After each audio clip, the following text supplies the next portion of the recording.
आजच्या शुक्रवारच्या जनसंवाद कार्यक्रमामध्ये निरनिराळ्या भागातून विविध असे प्रतिनिधी नागरिक या ठिकाणी आले होते.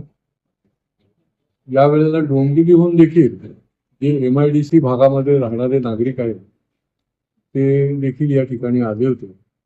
आणि अजब कारभार कसा असतो MIDCचा याचं हे एक उत्तम उदाहरण आहे. ही मंडळी जी आहे ती 99 वर्षाच्या लीजवर त्याला प्लॉट देण्यात आले. तिथे ती घरं आहेत, हजारो लोक त्या ठिकाणी राहतात आणि ते जे लीज रेंट आहे वार्षिक ते केवळ 1 रुपया मूल्य आहे त्याचं. त्यांची एवढीच किमान मागणी आहे की आम्हाला डोंबिवलीहून ठाण्यापर्यंत 1 रुपया भरायला कशाला यायला लागतं. आदरणीय मोदीजींनी एवढी मोठी टेक्नॉलॉजीचा उपयोग जागोजागी निरनिराळ्या ऑफिसमध्ये केलेला आहे आणि या ठिकाणी MIDCने अजून त्याच्यामध्ये काही प्रगती केलेली नाही. आणि त्याच्यामुळे ऑनलाईन देखील त्यांना ते पैसे भरता आले पाहिजे आणि पुढची 10 वर्षाचे 20 वर्षाची देखील ते भरू शकतात, ते भरता आले पाहिजे.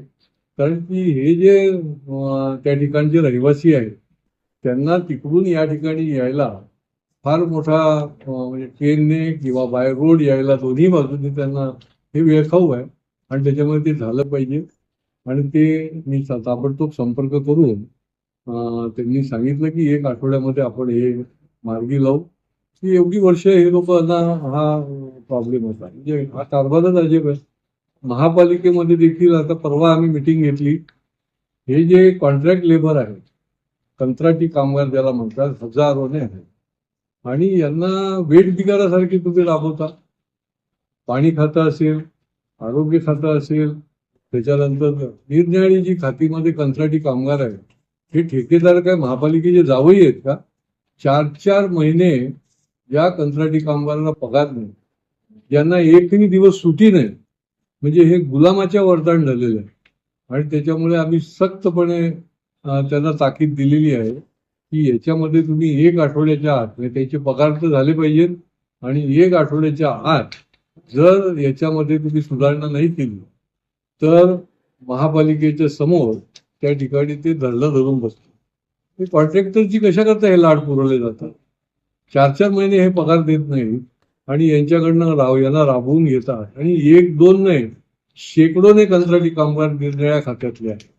आणि त्याच्यामुळे याच्यामध्ये कुठल्याही प्रकारचं कॉम्प्रोमाइज केलं जाणार नाही. अनेक भागामध्ये महापालिकेच्याच सारखे काही जे विषय आहेत त्या विषयांच्यासाठी देखील लोक आले होते.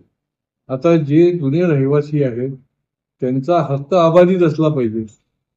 काही जे विकासक आहेत हे काय करायला लागलेले आहेत की त्यांना बाहेर काढून टाकायचं, त्यांच्याबरोबर कुठलंही ॲग्रीमेंट करायचं नाही, त्यांच्याशी कुठल्याही प्रकारची चर्चा करायची नाही आणि त्यांना वाऱ्यावर सोडून द्यायचं आणि ती बिल्डिंगची विकास करायचा.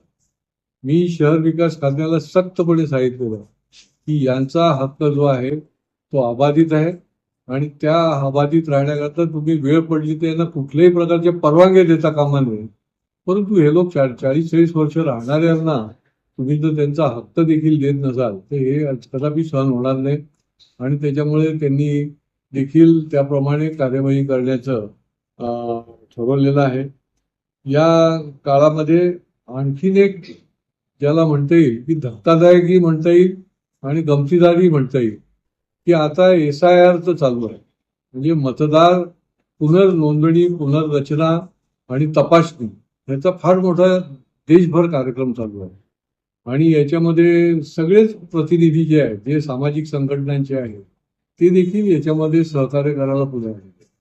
पण निवडणूक आयोगाच्या माध्यमातून जे BLO नेमले जातात तर म्हणजे ही एक प्रकारे संतापजनक देखील गोष्ट आहे की ठाणे महापालिकेमध्ये 4थी श्रेणीतल्या कामगारांना त्यांनी BLO म्हणून नेमले की जणू ते हे क्लार्क आहेत असं दाखवून.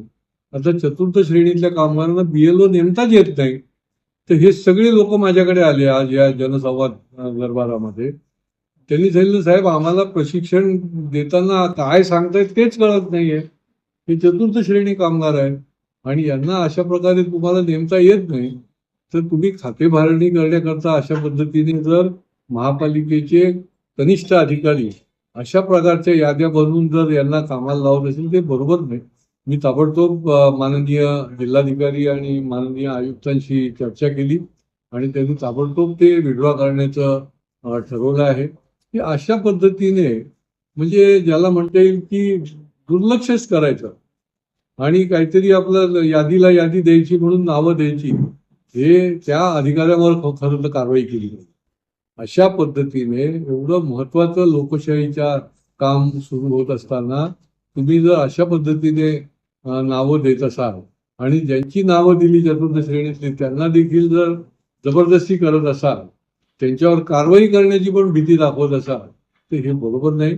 आता तर समजा हे शेकड्याने जे त्यांनी दिलेले चतुर्थ श्रेणीतले की ज्याच्यामध्ये सफाई कामगार आहे, शिपाई आहेत, निरनिराळ्या ठिकाणी की जे ग्रॅज्युएट पण नाही आहेत, SSC पण नाही आहेत, तर त्यांना देण्याचं त्यांनी आता विड्रॉ केलेलं आहे.